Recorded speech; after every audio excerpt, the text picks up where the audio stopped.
அஸ்ஸலாமு அலைக்கும் வரஹ்மத்துல்லாஹி வபரகாத்துஹு. அல்ஹம்துலில்லாஹ். அன்பு நிறைந்தவர்களே, அல்லாஹு தஆலா நமக்கு கொடுத்த செல்வங்களிலிருந்து நாம் இல்லாதவர்களுக்கு செலவு செய்யும் பொழுது, இல்லாதவர்களுக்கு கொடுத்து உதவும் பொழுது அல்லாஹு தஆலா நம் தேவைகள் அனைத்தையும் அறிந்து பூர்த்தி செய்கின்றான். நமக்கு அரியாபுரத்திலிருந்து ரிசுக்குகளை வழங்குகிறான். இதற்கு எத்தனையோ பல வரலாறுகள் சாட்சியாக இருக்கிறது. பெருமானார் ஸல்லல்லாஹு அலைஹி வஸல்லம் அவர்கள் எப்பொழுது அப்துர் ரஹ்மான் இப்னு அவுஃப் ரலியல்லாஹு தஆலா அவர்கள் வியாபாரத்திற்காக வேண்டி பயணம் சென்றாலும் மதீனத்து எல்லை வரை சென்று பயணம் அனுப்பக்கூடிய ஒரு வரைமுறை இருந்தது. முகமலர்ச்சியோடு அப்துர் ரஹ்மான் இப்னு அவுஃப் ரலியல்லாஹு தஆலா அவருடைய மதீனாவுடைய எல்லை வரை சென்று கண்மணி நாயகம் ஸல்லல்லாஹு அலைஹி வஸல்லம் அவர்கள் வழி அனுப்பி விட்டு வருவார்கள்.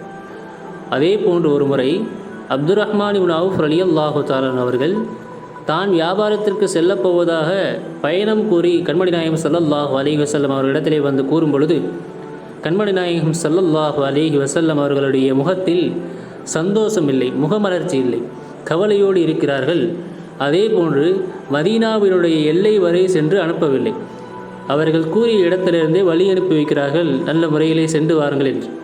அப்போ இதையெல்லாம் பார்த்து கொண்டிருந்த ஹுதைஃபத்துல் யமான் ரலியல்லாஹு தஆலா அவர்கள் அப்துர் ரஹ்மான் இப்னு அவுஃப் ரலியல்லாஹு தஆலா அவர்கள் பயணம் சென்ற பிறகு ஸல்லல்லாஹு அலைஹி வஸல்லம் அவரிடத்திலே வந்து கேட்கிறார்கள், யா ரசூலல்லாஹ், இது போன்று உங்களை நான் காண்பதில்லையே.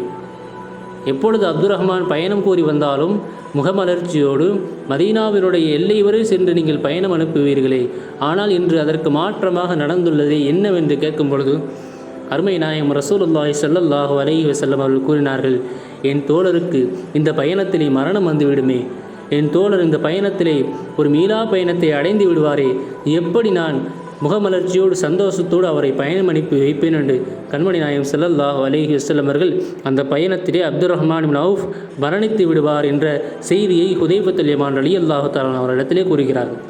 ஹுதைஃபத்துல் யமான் ரலியல்லாஹு தஆலா அவர்களும் கவலையோடு சென்று விடுகிறார்கள். ஒரு சில காலம் போகிறது. பயண காலம் முடிந்து பயணம் சென்ற அந்த குழுக்கள் எல்லாம் திரும்பி வருகிறது. அந்த குழுவிலே தலைவராக சென்ற அப்துர் ரஹ்மான் இப்னு அவுஃப் ரலியல்லாஹு தஆலா அவர்களும் திரும்பி வருகிறார்கள். மதீனாவினுடைய எல்லையில் வருவதை பார்த்த ஹுதைஃபத்துல் யமான் ரலியல்லாஹு தஆலா அவர்கள் ஸல்லல்லாஹு அலைஹி வஸல்லம் அவர்களிடம் ஓடோடி சென்று கூறுகிறார்கள், யா ரசூலல்லாஹ், ஒருபோதும் பொய்யே எதிர்பார்க்காத கண்மணியே, இப்பொழுது அப்துர் ரஹ்மான் இப்னு அவுஃப் ரலியல்லாஹு தஆலா அவர்கள் வந்து கொண்டிருக்கிறார்கள், என்ன நிகழ்வு, என்ன ஒரு ஆச்சரியம் என்று கேட்கிறார்கள். அப்துர் ரஹ்மான் இப்னு அவுஃப் ரலியல்லாஹு தஆலா அவர்களை அழைத்து வரும்படி ஹுதைஃபத்துல் யமான் ரலியல்லாஹு தஆலா அவர்களை அனுப்பி வைக்கிறார்கள். ஹுதைஃபத்துல் யமான் ரலியல்லாஹு தஆலா அவர்கள் அப்துர் ரஹ்மான் இப்னு அவுஃப் ரலியல்லாஹு தஆலா அவர்களை அழைத்து வருகிறார்கள்.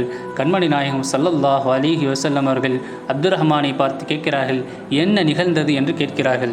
அப்துர் ரஹ்மான் இப்னு அவுஃப் ரலியல்லாஹு தஆலா கூறினார்கள், நான் எப்பொழுது பயணத்திற்கு சென்றாலும், வியாபாரத்திற்காக எப்பொழுது பயணம் சென்றாலும் ஒரு வீட்டிலே தங்குவதுண்டு. அந்த வீட்டிலே அவர்களுக்கு தேவையான பொருட்களை கொடுப்பேன், எனக்கு தேவையான உணவுப் பொருட்களை அவர்கள் கொடுப்பார்கள். இது தினமும் நடந்து வரக்கூடிய ஒரு நிகழ்வு. அப்படி நடந்து கொண்டிருக்கும் பொழுது ஒரு நாள் இரவு அந்த வீட்டில் உள்ள ஒரு தாய் அழுது கொண்டிருக்கக்கூடிய சப்தத்தை நான் கேட்டேன். அவர்களிடத்தில் சென்று ஏன் அழுகிறீர்கள் என்று கேட்டேன். அதற்கு அந்த தாய் கூறினார்கள், எனக்கு 3 பெண் பிள்ளைகள் இருக்கிறார்கள். அந்த 3 பெண் பிள்ளைகளையும் எப்படி திருமணம் முடித்து கொடுப்பதென்று தெரியாமல் திகைத்து போய் நிற்கிறேன். எங்களுடைய வீடோ வறுமையிலே ஓடிக்கொண்டிருக்கிறது, நாங்களோ ஏழ்மையில் இருக்கிறோம். எங்களுடைய ஏழ்மையை பார்த்து எந்த ஒரு நபரும் எங்களுடைய பிள்ளைகளை திருமணம் முடிப்பதற்கு தயாராக வரவில்லை. எனக்கு மிக கவலையாக இருக்கிறது என்று அழுது புலம்பிய இடத்திலே கூறினார்கள். அவர்களுக்கு ஆறுதல் கூறிவிட்டு அடுத்த நாள் காலையிலே நாங்களெல்லாம் சென்றிருந்த அந்த வியாபார குழுவிடம் நான் சென்றேன். வியாபார குழுவிடம் நான் கேட்கிறேன், நான் இப்பொழுது தங்கி இருக்கக்கூடிய வீட்டிலே 3 பெண் பிள்ளைகள் இருக்கிறார்கள். திருமணம் முடியக்கூடிய வயதிலே 3 பெண் பிள்ளைகள் இருக்கிறார்கள். யார் உங்கள் குழுவிலே அந்த 3 பெண் பிள்ளைகளை திருமணம் முடிப்பதற்கு தயாராக முன் வருகிறார்களோ அவர்களுக்கு நான் மகர் கொடுத்து திருமணம் முடித்து வைக்கிறேன் என்று கூறிவிட்டு மகர் எவ்வளவு கூறினார்கள் என்று சொன்னால், ஒருவருக்கு மகர் 10,000 திர்ஹம் நான் கொடுக்கிறேன் என்று அப்துர் ரஹ்மான் இப்னு அவுஃப் ரலியல்லாஹு தஆலா கூறினார்கள். இன்றைய காலத்தில் ஒரு திர்ஹம்னு சொன்னால் 3 கிராம் வெள்ளி.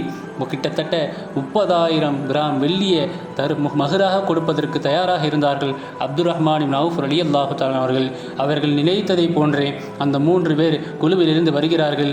அந்த 3 பெண் பிள்ளைகளை திருமணம் முடித்துக் கொள்கிறார்கள். அதை யார் ரசூலல்லாஹ், நான் அந்த 3 பேருக்கும் திருமணம் முடித்து வைத்து நல்ல முறையிலே திருமணம் எல்லா வேலையும் முடித்துவிட்டு நமதூருக்கே அழைத்து வந்துள்ளேன் என்று கண்மணி நாயகம் ஸல்லல்லாஹு அலைஹி வஸல்லம் அவர்களிடத்திலே அப்துர் ரஹ்மான் இப்னு அவுஃப் ரலியல்லாஹு தஆலா கூறினார்கள்.